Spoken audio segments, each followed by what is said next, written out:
Hello, everyone, and welcome to our Community Listens mini refresher series. During this very unique time, we've been hearing from a lot of alumni who are now finding themselves homeschooling, maybe working from home, potentially even being coworkers with their spouses. Dining room tables are becoming schoolrooms and offices all at the same time. And with that comes a lot of frustrating moments, beautiful moments, irritating moments, wonderful moments, and everything in between. But what it also provides us with is continual opportunities throughout the day to decide what kind of message do we want to be sending to our families. Today's topic is going to be a little bit different, or maybe a little bit more pointed towards those of you who are at home with kids between the ages of 0 and 3. And for those of us who are past that phase, maybe we can look back on this with some fond, slightly tainted memories about how that really looked.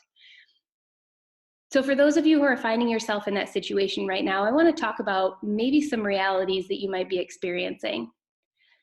Dr. John Gottman is a researcher of relationships, and when he started doing some studies of couples who had brought home a new baby, they found that 66% of couples who had a child from age 0 to 3 had a significant dip in their marital satisfaction, which I think is kind of an interesting phrase in and of itself.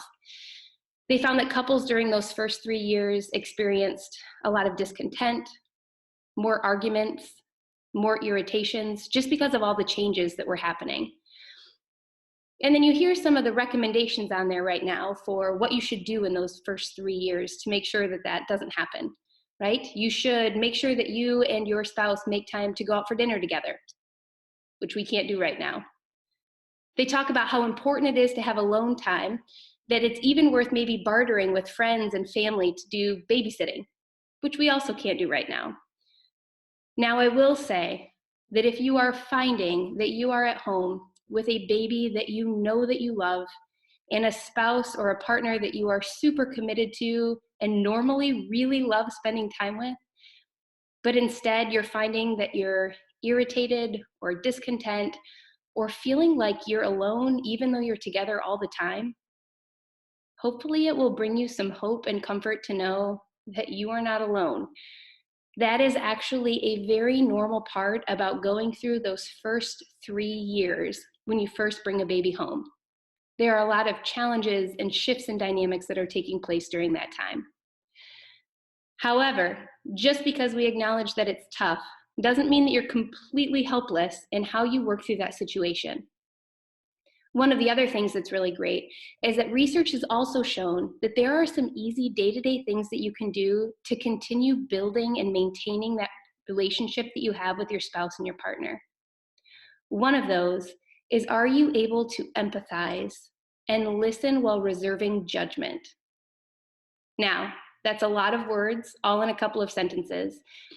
So imagine that you could be the parent that in a conversation with your spouse or partner could share that you are feeling completely overwhelmed, completely depleted, needed all of the time, and that your spouse, instead of maybe coming back with all of the things that they're really tired about, could just listen, could really empathize and understand where you're coming from.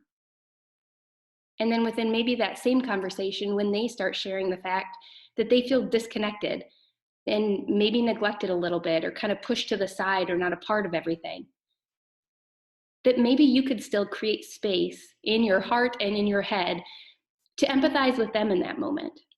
Just because you're both experiencing very different emotions or perspectives doesn't mean that either person's right or wrong.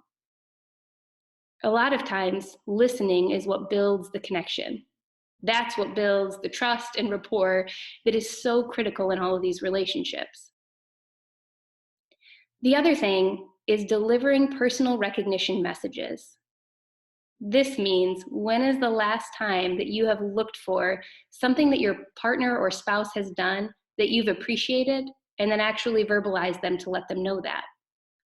Maybe sometimes we fall into this trap in that early few years where we're keeping a tally of how many feedings we've done or how many diapers we've changed or how much laundry's been done.